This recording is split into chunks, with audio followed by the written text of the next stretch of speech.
Colombia decides. Go with Gutiérrez or plump for Petro.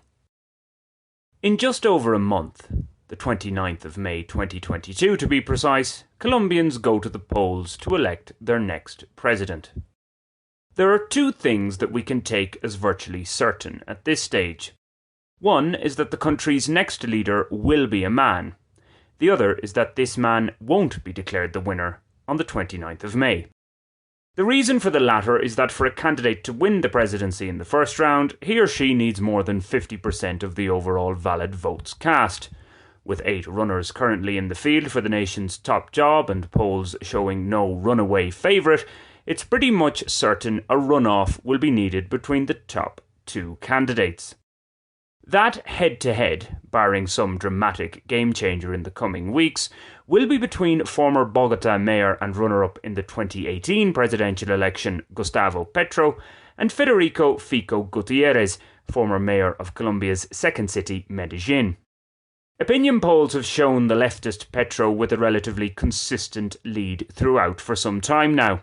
Indeed, with a split centre-right vote in round 1, that there is no official candidate from the party of the still popular yet divisive former President Álvaro Uribe, the man who helped propel outgoing President Iván Duque to victory, is a factor here. It seems safe to assume the one-time guerrilla will win the first round, but fall somewhat short of the magic number to obviate a second day out. Thus, similar to 2018, see my post from that year, Right You Are Colombia, for background, the key question is, where will the votes from the losing candidates in round 1 go in round 2?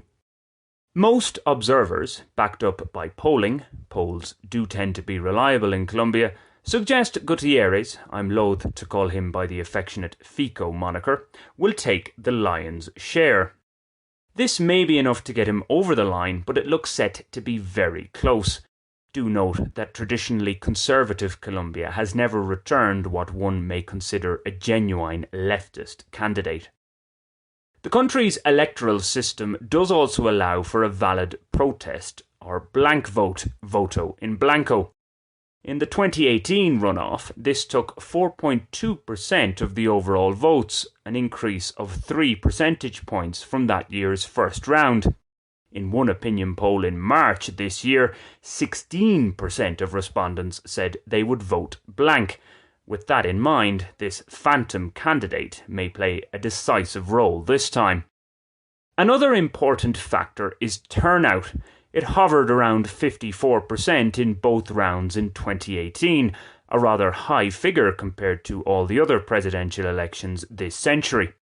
As a reference, turnout for this year's congressional elections in March was just over 47% of registered voters, about 1.5 percentage points lower than the 2018 figure.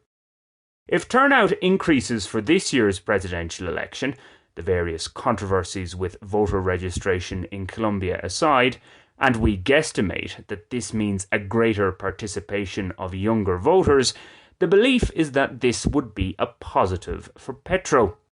All this has to be viewed in the light that the idea of a leftist and former guerrilla becoming Colombia's president takes the cherished sweetness out of the morning coffee of a not insignificant number of citizens. Even the slightest suggestion of something socialist sees many people point to the East and the ongoing mess that is neighbouring Venezuela.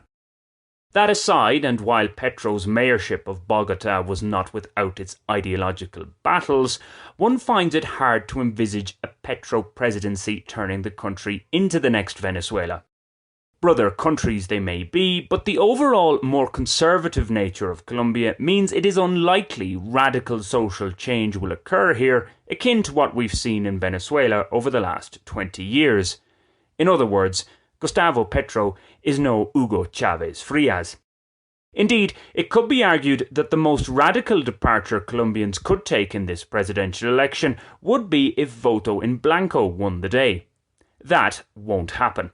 So, as a largely independent observer, if I was forced at this stage to put some of my hard-earned pesos on the outcome, I'd go with Gutiérrez. Very hesitantly, that is.